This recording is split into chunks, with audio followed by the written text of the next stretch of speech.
हिंदी मराठी मी बघितलं नाही, महत्त्वाचे विषय आहेत अनेक. मला वाटतं ह्या छोट्या मोठ्या विषयांमध्ये जाण्यापेक्षा देशाचे विषय आहेत, राज्याचे विषय आहेत, त्याच्यावर बोलूया. आदित्यजी, आज दुपारी पत्रकार परिषद होणार आहे ज्यामध्ये औपचारिकरित्या ते शिवसेना शिंदे गटमध्ये सामील होतील.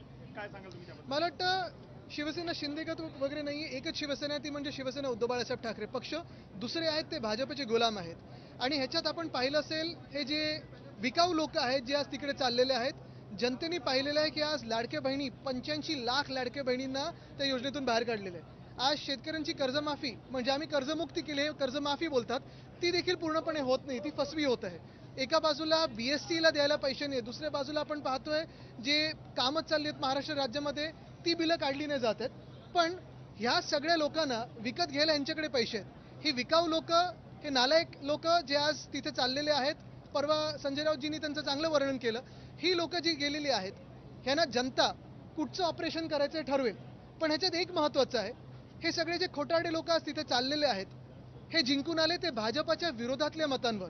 हे जिंकून आले ते उद्धव साहेबांच्या चेहऱ्यावर जिंकून आलेत. हे जिंकून आले ते शिवसेना उद्धव बाळासाहेब ठाकरे पक्ष असेल, राष्ट्रवादी काँग्रेस शरदचंद्र पवार साहेबांचा पक्ष असेल किंवा काँग्रेस असेल, आणि आमचे सगळे मित्रपक्षांच्या सभा मागून मागून जिंकून आलेले आहेत. हे स्वतःच्या चेहऱ्यावर किंवा भाजपच्या चेहऱ्यावर जिंकून आलेले नाही आहेत. आणि लोक त्यांना त्यांच्या मतदारसंघात तसेचे तशी उत्तरं देतील.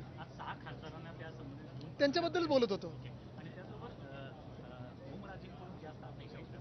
मला वाटतं दुर्भाग्यपूर्ण आहे, आम्ही जे दिलं त्यांना ते प्रेमच दिलं. एवढी वर्ष त्यांच्या सोबत उभं राहिलो, परिवार म्हणून सोबत उभं राहिलो, आणि अशा वेळेला सौदा करणं ह्या अशा काही गोष्टींसाठी स्वतःच्या नावाच्या, स्वतःच्या परिवाराचं, हे दुःखद आहे.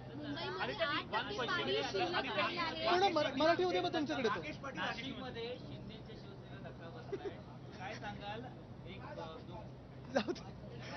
अरे हसता हसता बोलता नाही येत, हसता हसता बोलता नाही येत.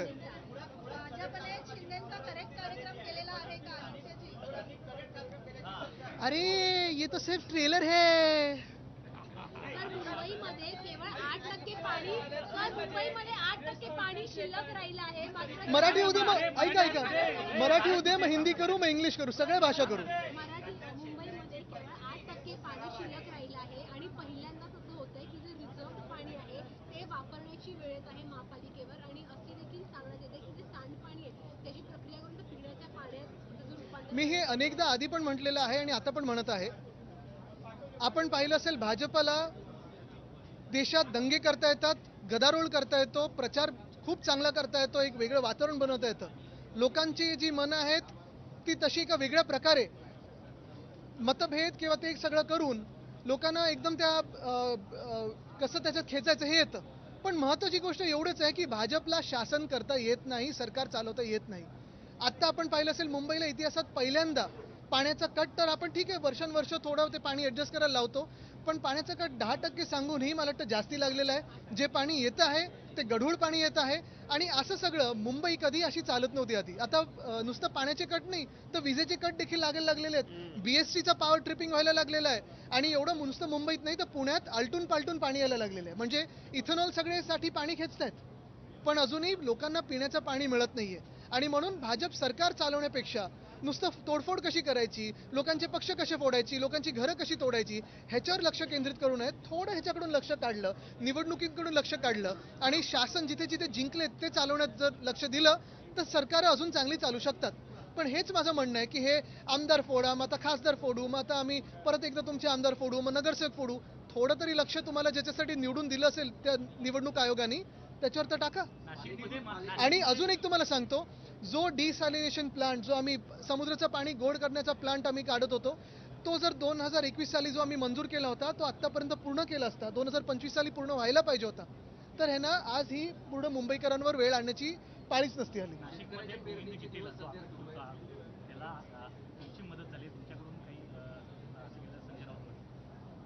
मग अशी सांगितलं ना मी, जे खासदार निघून गेले ते एक सांगतायत की निधी मिळत नव्हता, म्हणजे आष्टीकर असतील किंवा ओमराजे निंबाळकर, त्याच्यामुळे हे पाऊल उचलावं लागलं. म्हणजे दुसरी बाजू ही पण दिसत आहे की हे सरकार कसं मतभेद करतं, हे एक फार महत्त्वाचं आहे. आज आम्हाला इथे सगळे जे आम्ही आमदार उभे आहोत, आम्हाला कोणालाही निधी मिळत नाहीये.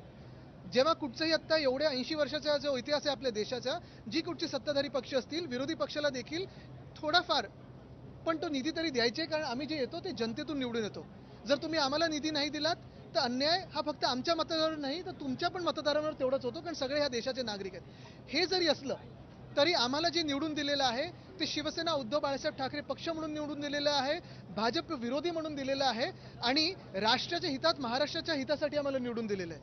हे जे कोणी पळतात ना तिथे निधी द्या ते काही मतदारसंघाच्या निधीसाठी नाही, स्वतःच्या खिशांसाठी पळून गेलेले आहेत. हा सौदा केलेला आहे त्यांनी.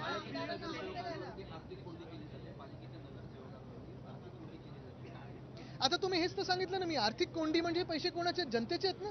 तुम्ही स्वतःच्या सत्तेसाठी वापरता, लोकांची पक्षांची तोडफोड करण्यासाठी वापरता.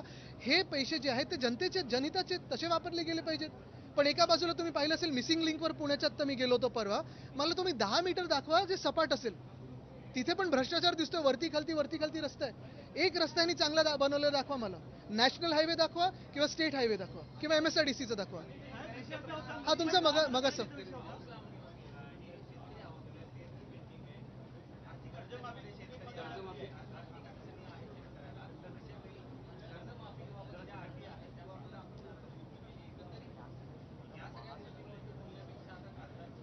हेच तर मी सांगतोय.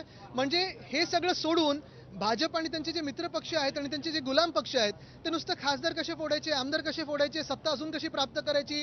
आणि ह्यांना परत एकदा सांगतो, हे आमचे आमदार खासदार का फोडतायत? कारण यांना महामानव डॉक्टर बाबासाहेब आंबेडकरांनी लिहिलेलं संविधान बदलायचं आहे. ह्या देशाच्या जनतेने 2024 मध्ये ह्यांना रोखलं, 2040 वर रोखलं आणि म्हणून हे सगळे खासदार निवडून दिले होते. आता हेच खासदार फोडून त्यांना परत महामानव डॉक्टर बाबासाहेब आंबेडकरांचं संविधान हे बदलायचं आहे.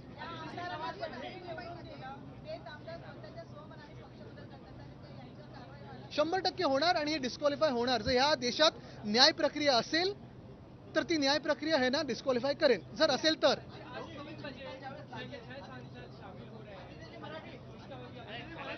पूर्ण मराठी उद्या मग हिंदी.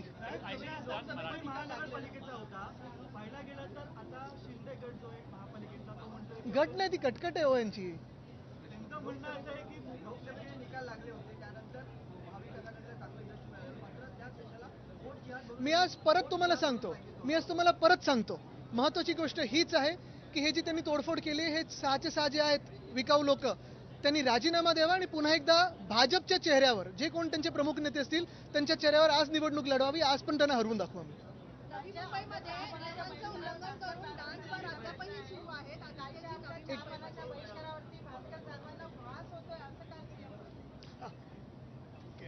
नवी मुंबईमध्ये नियमांचं उल्लंघन करून डान्स बार अद्यापही सुरू आहे. मागच्या अधिवेशनात देखील हा मुद्दा उपस्थित केला होता, तेव्हा अधिवेशनाच्या काळापुरती हे डान्स बार बंद केला. पण आता जो लोकशाहीने व्हिडिओ दाखवला त्यामध्ये पोलीस कॉन्स्टेबल जे नवी मुंबईचे आहेत महेश बचोटे यांचा थेट त्या व्हिडिओमध्ये संपूर्ण व्हिडिओ त्यांचा पाहायला मिळतो. आता त्यांना कोण बचवते?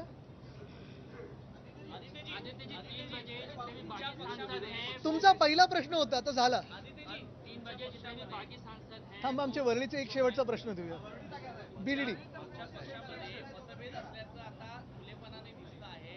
भास्कर जाधवांचा एक व्हिडिओ व्हायरल झाला होता. मिलिंद नार्वेकर आला तर काय झालं, त्याच्यावर आज मिलिंद नार्वेकरांना मी देतो उत्तर, मी देतो त्यांना नका. अरे मला वाटतं ह्याच्यात एवढे देशात आणि राज्यात एवढे महत्वाचे प्रश्न आहेत ना, ह्यांनी पण तेवढे इम्पॉर्टन्स दिला नाही, त्यांनी पण इम्पॉर्टन्स दिलं नाही. हे चालू असतं ना. आता आपल्या वरळीत किती चालू असतं, थोडं चालू असतं. हेल्दी जी आज जो 6 बागी सांसद हैं वो औपचारिक बागी नहीं, डरपोक है और बिकाऊ है. वो शिवसेना के शिंदे गुट में शामिल हो जाएंगे, इस बात की चर्चा है कि प्रेस कॉन्फ्रेंस होगी. इस पे क्या प्रतिक्रिया ओवरऑल इस पूरे जो 6 बागी नहीं बिकाऊ सांसद है वो चुन के आए थे उद्धव बाळासाहेब ठाकरे इनके चेहरे पे. जो वो चुन के आए थे वो महाविकास आघाड़ी और इंडिया अलायंस के चेहरे पे. वो जो चुन के आए थे वो भाजपा के खिलाफ आए थे, जिस भाजपा को इस देश का संविधान बदलना है. आज भाजपा इनको तोड़फोड़ करके जो अपने पक्ष में, अपने दल में शामिल करना चाहती है, दलदल में शामिल करना चाहती है, वो इसीलिए करना चाहती है ताकि वो देश का संविधान बदल सके. उनको 2/3 जो मेजॉरिटी है वो ही प्राप्त करना चाहती है और ताकि देश में संविधान बदल सके, यही उनका लक्ष्य है. एक असं करूया.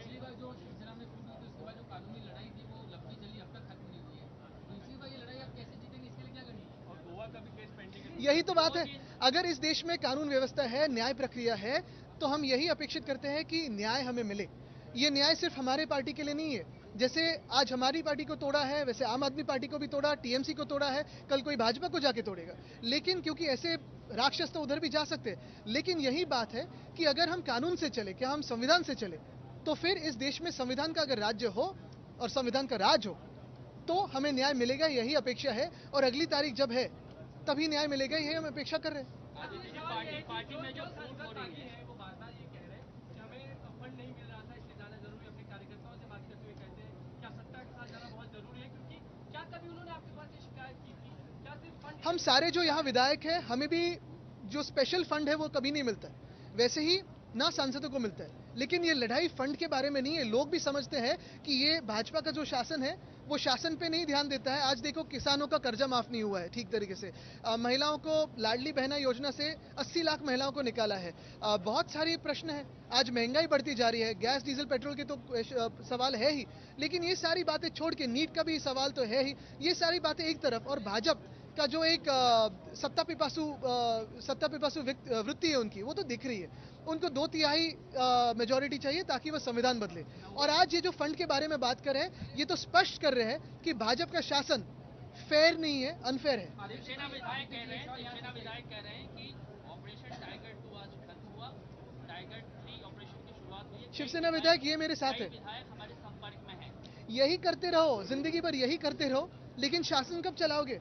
आज जनता भी सवाल पूछ रही है कि आपको ये विधायक या खासदार, ये सांसद तोड़ने के लिए जितना पैसा लगता है, 2-3 किसानों का कर्जा तो मुक्त करके दिखाए उतने पैसों में।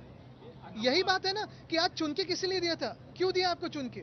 सारा शासन एक तरफ और आपके जो ये गंदे काम है वो आप उसी में व्यस्त हो।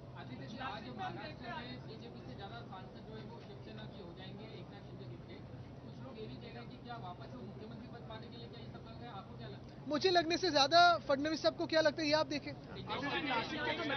नासिक के जो नतीजे आए हैं एमएलसी इलेक्शंस के, उसको किस तरीके से देखती है आपकी पार्टी? मैं देखता नहीं हूँ। हम यही देख रहे हैं कि कभी कभी शिंदे भी देखिए कि उनके साथ अंत में क्या होने वाला नितेश राणे ने आप पर व्यक्तिगत हमला करते हुए कहा लीडर ऑफ अपोजिशन हे हाईटच्या खालती मी बोलत नाही, त्यांचं बिलो द बेल्टच असेल। इतना डरते हैं हमसे। और देखिए अभी तो सांसद भी फोड़ रहे हैं, कहते हैं विधायक भी लेके जाएंगे, फिर क्या कॉर्पोरेटर भी लेके जाएंगे, फिर ये भी लेके जाएंगे, वो भी लेके जाएंगे। ठीक है ना, नो प्रॉब्लम, हम लड़ेंगे, अकेले लड़ेंगे। लेकिन नेता विपक्ष का क्या, इतना क्यों डर है आपके मन में? Six MPs from your party. Once we finish Hindi, then we'll come to English. Nashik में हम देख रहे हैं कि ऑपरेशन नासिक हार जाते हैं, शिवसेना के जो उम्मीदवार थे गोकुल मुंडे जीत जाते हैं, तो दूसरी ओर बीजेपी अपने सांसद ऑपरेशन एकनाथ शिंदे सुरू झाले. अलग न्याय है यहाँ का। बताया इन्होंने, भाजपा ने भी ऑपरेशन तुड़वा अलग तरीके से शुरू किया है। करिए, 100 कोशिश करिए। अभी जो दौरा बनाया है, आपने खासकर लोकसभा क्षेत्रों में जाएंगे जहाँ सांसद हो गए आपके, क्या लगता है जनता फिर से जुड़ेगी? हम तो यही कह रहे हैं, जो सांसद तोड़े आपने, जो सांसद खरीद लिए आपने, वो इस्तीफा दें और चुनाव लड़ने के लिए सामने आए। जो भी भाजपा का चेहरा उनके साथ रहेगा, चलो लड़िए हमारे साथ, हम आपको हरा के दिखाएंगे, हम जीत के दिखाएंगे, क्योंकि हमने लोगों के दिल जीते हैं। विचारा, त्यांनाच विचारा। Aditya, 6 rebel MPs from your party are defecting towards the Eknath Shinde Shivsena party. Legally and constitutionally, what will be your plan of These are action? not rebel MPs, these are MPs who had put themselves out in the market to be bought, and they've been bought today. It's unfortunate for them, it's unfortunate for their families and their reputation. Eknath Shinde is also saying that Operation Tiger will continue for MLAs as well as That corporations. shameless thief wants to become the chief minister. He tries to destabilize the government every time, and he will want to eat the BJP at some time. But the most important thing today is he should focus on his department and his work. Apart from that, he's been focusing on everything. Thank you. हाँ ठीक है।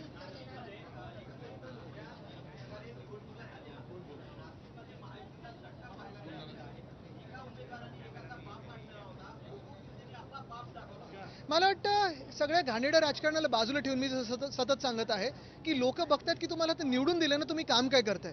हे पक्ष फोडायचे, विकत घ्यायचे, अमुक करू तमुक करू, हे सगळं सोडून जरा काम काय चाललंय, लोकांचे हाल काय आहेत ना रस्त्यावर, ते जरा बघा।